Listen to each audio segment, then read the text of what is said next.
Hi everyone, so today we are going to discuss multiplication of integers. So this is prepared again by yours truly, Mang Benitez, math teacher. Okay, so we will learn about the multiplicand and multiplier. So the number to be multiplied is called the multiplicand. The numbers with which we multiply is called multiplier or the multiplier, and the numbers to be multiplied are called factors. Okay, so example, multiply 20 by 2. So we have here 20 times 2 equals 40. 20 here is called multiplicand.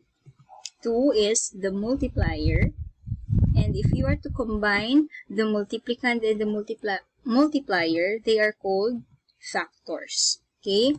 And 40 is what we call the product, which is the answer to the numbers that we multiplied. Okay, so the other term is the result obtained. So that is called product. Okay, so take note of that.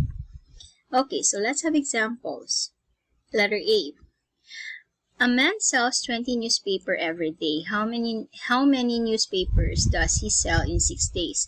So since multiplication is repeated addition, so I will show you here the addition sentence so that you will learn that ang multiplication gali is sulit-sulit siya nga addition. So again, let me read or let me translate.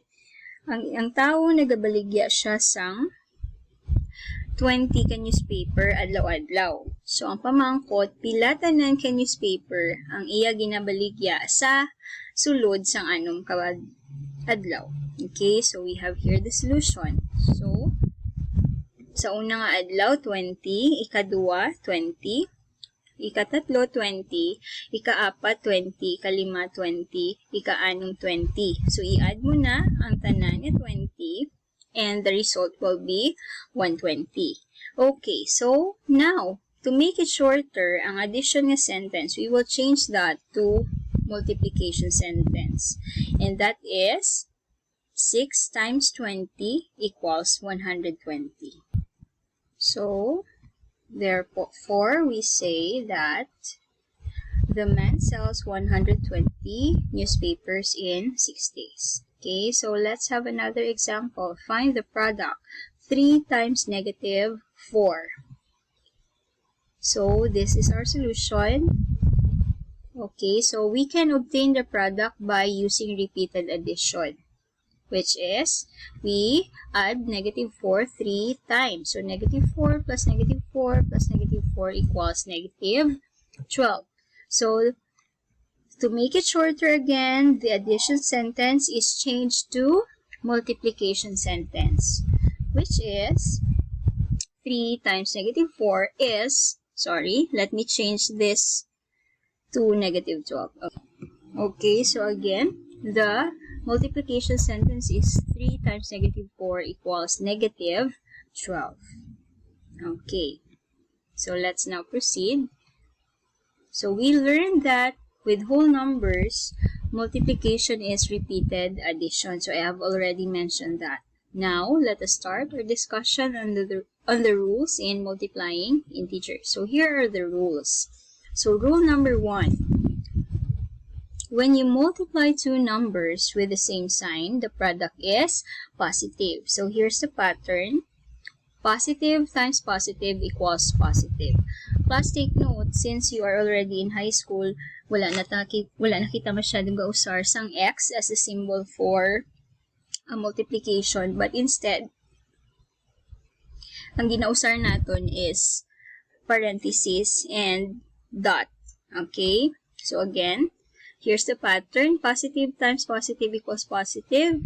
Negative times negative equals positive. Because if we multiply two numbers with the same sign, the product is positive. So please take note of that.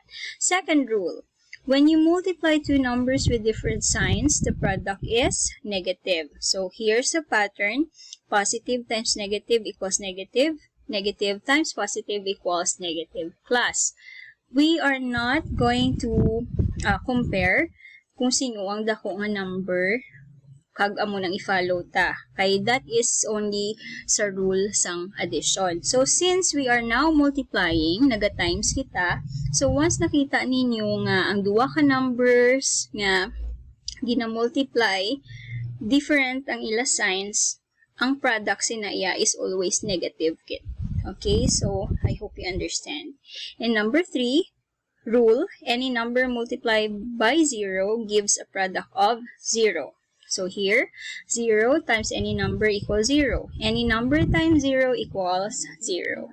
Okay, so let's have now the examples. So using the rules, so pakita ko lang ang rules para may guide. Okay, find the product. Okay, so let's have first the same sign. Okay, unahon ta ang pareho nga sign. So number 1, 3 or positive 3 times positive 2. So 2 ka 3, so that is 3 plus 3 kung repeated addition. So the answer is, since this pattern is here, same as this one, positive times positive equals positive. So probably ang aton answer is positive 6. Okay, kay same sign. So answer is positive. Next, second, 9 times 3 or positive 9 times positive 3. So, tatlo ka 9. So, 9 plus 9 plus 9. If that is repeated addition, so the answer is positive 27. Okay, another, negative 4 times negative 3, same sign. So, here's the pattern, negative times negative equals positive. So, tatlo ka 4. So, 4 plus 4 plus 4, that is positive 12 because negative times negative equals positive. Another, number 4, negative 12 times negative 2. Same sign again. So, this pattern, negative times negative equals positive. So, duwa ka 12. So, 12 plus 12, that is positive 24. So, I hope you understand. So, let's proceed sa rule number 2, different signs naman. So, number 1, negative 4 times positive 5. So, ari siya. Negative times positive equals negative. So, hindi ta pag-imine kung sino ang dako as long as nakita ninyo nga ang duwa ka integers, hindi sila pareho sign, automatic that is negative. So, we have negative 20. Okay, another example, 4 times negative 4. So, unlike sign, positive times negative equals negative, so that is negative 16.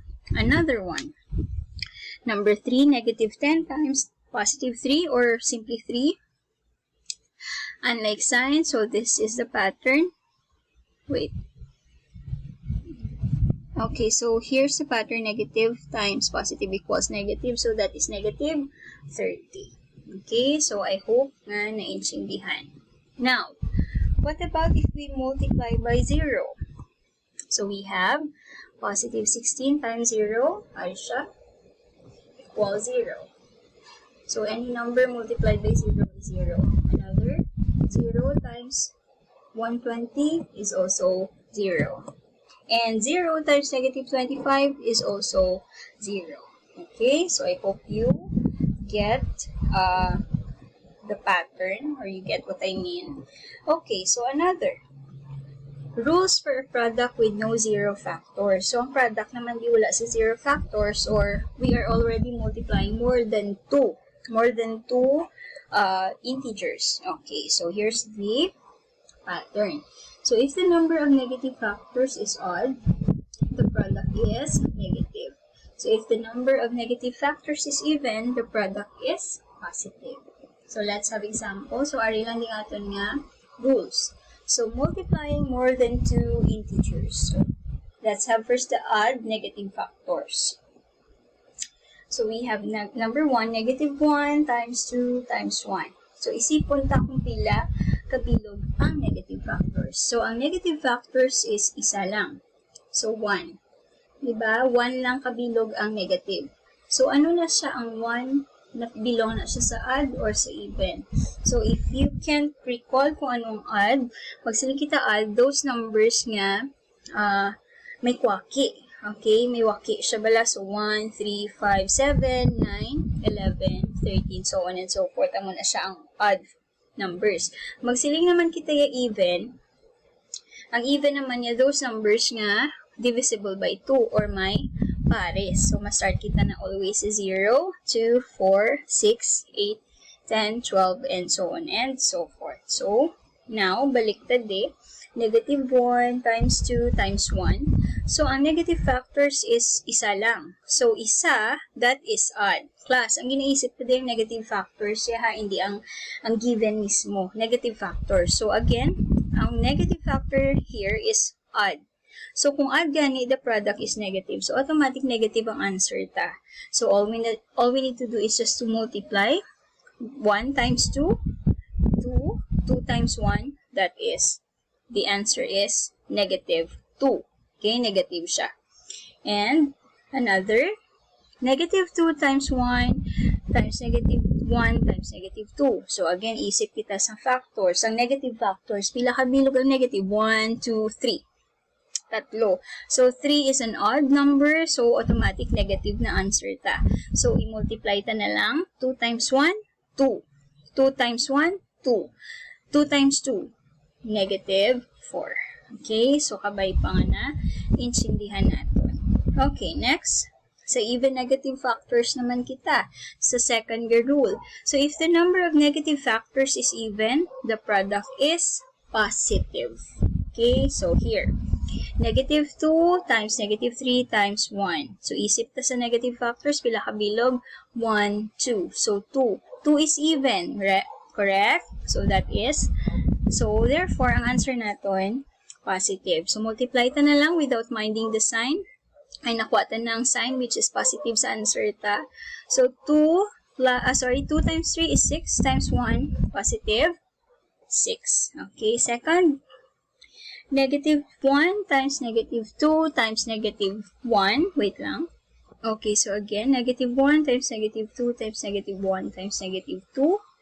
So, isipon ta ang negative factors. 1, 2, 3, 4. 4 ka-negative factors. What is 4? Even or odd? So, of course, even siya kay may pares or divisible by 2. So, therefore, ang aton answer is positive na. So, ang himuon ta na lang, i-multiply ta ang given naton sa number 2 without minding their signs anymore. Kaya nakuha ta na ang sign nga positive. So, 1 times 2. 1 times 2 is 2. 2 times 1. 2. 2 times 2. So, for our final answer, that is positive 4. Okay? So, for your practice, so especially again for those who are not able to take the quiz, ang mga absent ang unvaccinated nga bago lang nagsulod, please answer this again on a 1/4 sheet of pad paper. Okay? So, find the product. Okay, so that's all. Thank you. So, all you need to do is to post lang ang sa practice para makakopy ka mo. Okay, thank you again and God bless.